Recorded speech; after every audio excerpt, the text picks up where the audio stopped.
Finally दोस्तों एलीटकॉइन international में upper circuit लग चुका है और आज के सेशन में जो हमें तेजी देखने को मिली है, एक तो 5% लोअर सर्किट प्लस एक 5% जो है तेजी बनी, तो 10% की आज के सेशन में रिकवरी आई है। 177 रुपए पे हाल फिलहाल स्टॉक आपको ट्रेड होते हुए नजर आएगा।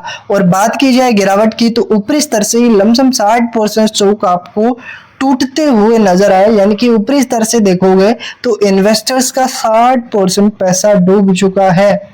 बहुत सारे इन्वेस्टर्स को अच्छे रिटर्न्स भी मिले होंगे, बहुत सारे इन्वेस्टर्स ने प्रॉफिट बुकिंग की होगी, पर जिन इन्वेस्टर्स ने ऊपरी स्तर पे बाइंग की है उनके 60% जो है पैसे डूब चुके हैं। अब यहाँ पे ये जो तेजी है वो क्यों आई है? क्या कोई न्यूज वगैरह हमें देखने को मिली है या फिर अदर कोई अनाउंसमेंट हमें होते हुए नजर आई है? तो इसके पीछे का रीजन क्या है ये आपको बताएंगे। तो देखिए, पहले क्या होता था, जब स्टॉक में तेजी बनी थी तो इन्वेस्टर्स को जो है 2-3% पब्लिक के पास शेयर थे, लिमिटेड शेयर थे, मिल नहीं पा रहे थे। तो इस गिरावट से पहले बहुत सारे इन्वेस्टर्स ने प्रॉफिट बुकिंग की, ऑपरेटर्स भी निकले होंगे। तो इस तेजी में इन्वेस्टर्स ने क्या किया, अपने जो शेयर है वो सेल करने की कोशिश की होगी। ऑपरेटर्स ने इस चीज का फायदा उठाया है और निचले स्तर से यहाँ पे एंटर हुए हैं ताकि एक स्टॉक को पंप किया जा सके। इससे क्या नुकसान होगा?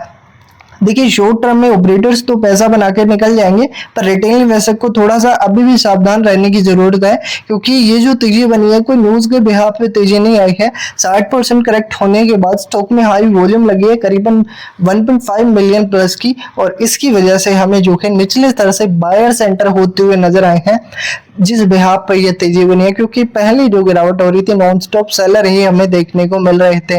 बाकी स्टॉक को लेके कोई बाय सेल रिकमेंडेशन नहीं है, थोड़ा सावधान आपको रहना होगा। ऑपरेटर्स क्या कर सकते हैं, कुछ सेशन तक स्टॉक को पंप करते हुए नजर आ सकते हैं, और जब भी प्रॉफिट बुकिंग होगी तो सेम ट्रेंड आपको देखने को मिल सकता है जैसा अभी देखने को मिला। बाकी स्टॉक को लेके कोई बाय सेल रिकमेंडेशन नहीं है। एक इनिशियल लेवल पे आप देख सकते हो, यहाँ पे जो न्यूज वगैरह आपको देखने को मिलेगी, कहीं ना कहीं स्टॉक को पंप भी किया जा रहा है आर्टिफिशियली, जिस वजह से आप देखोगे तो एक तेजी के पीछे का ये भी एक कारण हो सकता है। और ये जो तेजी आई है ना, आप यहाँ पे क्लियर देख सकते हो, अगर एएसएम स्टेज 4 से बाहर निकलने के बाद तेजी आती, कहीं ना कहीं हम मान सकते हैं कि वैल्यूएशन में जरूर थोड़ी बहुत जो है एडजस्टमेंट हुई है। हाई वैल्यूएशन थी, थोड़ी बहुत एडजस्ट होते हुए नजर आई है, पी भी थोड़ा स्टेबल हुआ है, इस वजह से ये तेजी बनी है। पर अभी तक देखोगे एएसएम स्टेज 4 में आपको देखने को मिल रहा है। जब तक इससे बाहर नहीं निकलेगा तब तक आप देखोगे कुछ पॉजिटिव हमें देखने को नहीं मिल रहा है। और इसके फंडामेंटल्स पे अगर नजर डालें तो 1-1.5 साल से ही स्टॉक के जो फंडामेंटल्स हैं उनमें सुधार हमें देखने को मिला है 2024 से ही, जिसके बाद से स्टॉक ने तेजी दिखाई। बाकी आप देखोगे पीछे का डाटा तो वहां पे इतने खास हमें जो है फंडामेंटल्स के देखने को नहीं मिले हैं क्लियर। अगर देखा जाए तो ये एक जो है नेगेटिव फैक्टर हो गया। दूसरा क्या हो गया, तो एफआई के पास भी इसकी ज्यादातर हिस्सेदारी है, पब्लिक के पास बहुत कम हिस्सेदारी आपको देखने को मिलेगी। वैसे एफआई यहाँ पे माना तो जाता है पब्लिक में, पर यहाँ पे क्या देखने को मिलता है कि एक टाइम पीरियड होता है एफआई का यहाँ पे सेलिंग करने का, 3-3 महीने में निकालते हैं क्वार्टरली बेसिस पे।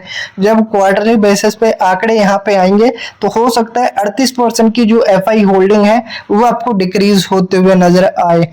तो इस वजह से ये आप देखोगे गिरावट के बाद जो तेजी आई है, थोड़ा इससे आपको सावधान रहने की जरूरत है। बाकी वीडियो अगर पसंद आई हो शेयर जरूर करें। जब तक हाई वॉल्यूम रहेगी स्टॉक में तेजी बनती रहेगी, जैसे कि बड़े प्लेयर्स प्रॉफिट बुकिंग करते हैं, तो हो सकता है वापस स्टॉक में वही ट्रेंड हमें देखने को मिल जाए। क्योंकि किसी भी कंपनी में इंपॉर्टेंट ग्रोथ के लिए जो चीजें चाहिए होती है, एक अच्छा बिजनेस हो, रिजल्ट अच्छे आए, पॉजिटिव न्यूज हमें देखने को मिले, और ये जिस सेक्टर से कंपनी बिलोंग करती है ऑलमोस्ट 50% के आसपास कह सकते हो। गवर्नमेंट ने जीएसटी यहाँ पे लगा दिया 40% प्लस सब जीएसटी वगैरह भी होगी, तो इस वजह से काफी इसका इम्पैक्ट जो है इसके बिजनेस पे पड़ते हुए आपको नजर आ सकता है। बाकी वीडियो अच्छी लगी शेयर जरूर करें।